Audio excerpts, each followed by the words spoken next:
Hey guys, time to talk about last night's episode of Scandal, and there was a lot that happened, so let's get right to it. So right off the bat, Sally Langston drops the bomb. We knew from before that, she was planning to run against President Grant, blah, blah, blah, but then she killed her husband, and so you kind of thought maybe her plans would have changed, but I guess not. So Sally does a press conference to let everyone know that she is planning to run against President Grant as an independent, and she's also planning to stay vice president until the election. That was the shocking part, right? Because you kind of expected her to resign. I guess she has decided to keep her enemies close. The guy who's running Sally's campaign, Leo, is just basically like a mini Cyrus. He is totally Cyrus Jr., and I feel like it's going to be a pleasure to watch the two of them just butt heads. I think one of my favorite scenes in this week's episode was the scene between Olivia and her dad. So you see Olivia go to find her father. It's almost like she's trying to kind of like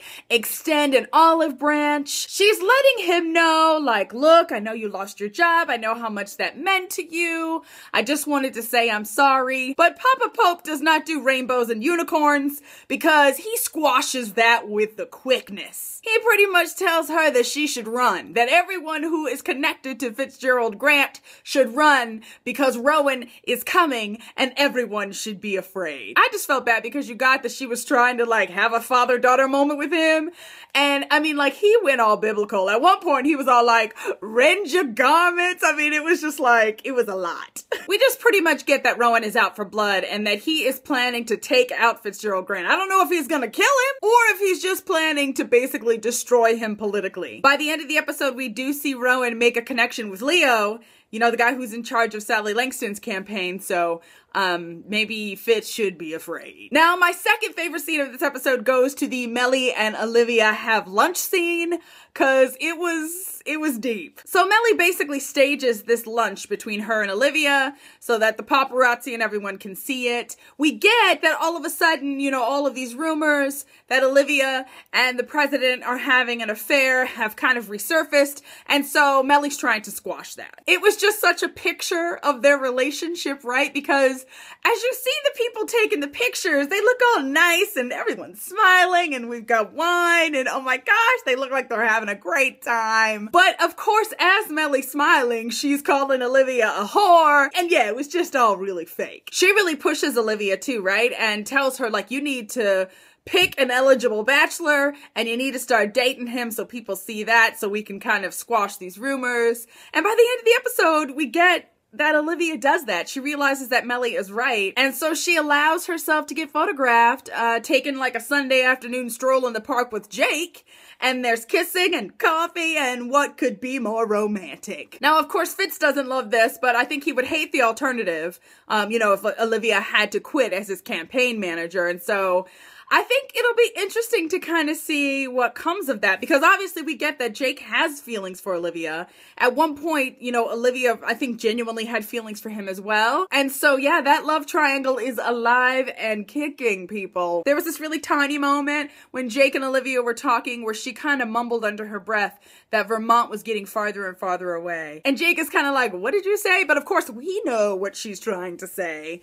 And I just thought that was really, really telling. So I'll be excited to kind of see what's going to happen between Miss Pope and Mr. Ballard. My third favorite scene is that conversation the two of them had when she goes to tell him, like, I should resign. So once the rumors about Olivia and the president start to get out of hand again, she realizes, like, look, I'm the story. I should resign. That's what would be best. But of course, he doesn't want her to. And they have this really intense conversation, and there was like doors slamming and kissing, and it was intense. I also think there's obviously something bubbling there beneath the surface between the two of them, because Fitz has already decided who he wants to be his next vice president. And at the same time, Olivia keeps telling him, look, it seems like a good choice, but my gut is telling me that this is wrong, that there's something wrong here. But Fitz is really insistent, and so Olivia almost feels a little bit like he doesn't trust her. So I'm not sure what that's all about, but I do think there is something more to this new VP guy. His name is Andrew Nichols. He's the governor of California. And by the end of the episode, the other kind of tidbit we get about Mr. Nichols is that he is in love with Mellie Grant. What? What? So Melly's got somebody who's gonna love her, you guys. I cannot wait to see what comes of that. I don't know about this guy, you know, like, is he trustworthy? Is he just kind of head over heels for Melly and excited to be VP? Or does he have ulterior motives? I think there's a reason why Olivia's gut is telling her no, and so, yeah, I'll be excited to kind of figure out what the deal is with him. And to see what is gonna happen between him and Melly, and to kind of learn about their past. Can't wait to find that out. Let's talk about Quinn really quickly. So she's still hanging out with Charlie.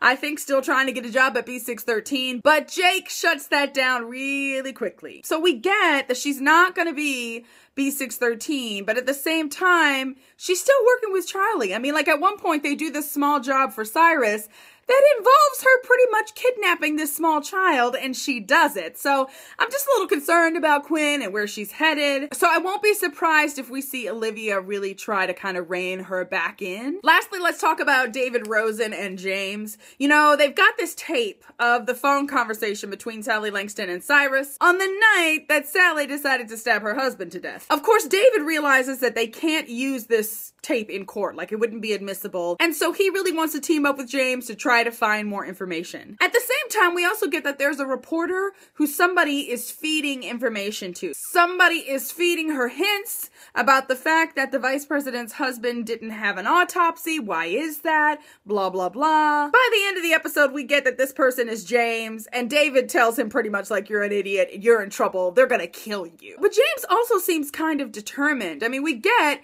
that he's now kind of the White House press secretary, but it almost feels a little like the Trojan horse. You know, like he's in the inner circle, but he's really there to bring Cyrus down. He realizes his husband is a monster, but James also made this fantastic point in that he is Cyrus's weakness, and that is really true. He ends up planting a mic in Cyrus's office, and so he and David Rosen are just basically gathering all kinds of evidence, and I'm just not sure what's going to come of all of that. I think if Cyrus finds out what James has done, the next time he sends Charlie to visit him, I think Charlie's gonna finish the job. So James better watch out. Lastly, let us talk about Harrison really quickly. I'm feeling like obviously we're going to be learning more and more about his backstory. We finally met Adnan Salif this week. We've pretty much just gotten that Harrison is afraid of this Adnan Salif person who turns out to be a woman, which was something I wasn't expecting. But he's not so afraid that he won't get naked with her, because literally within like 2 seconds of them seeing each other,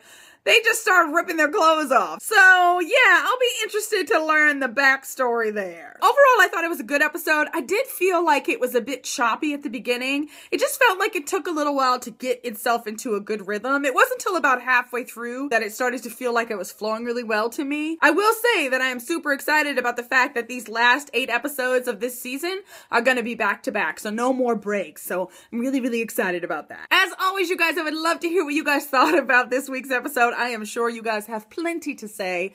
Tell me about it down in the comments section below, and I will talk to you guys again really soon. Bye.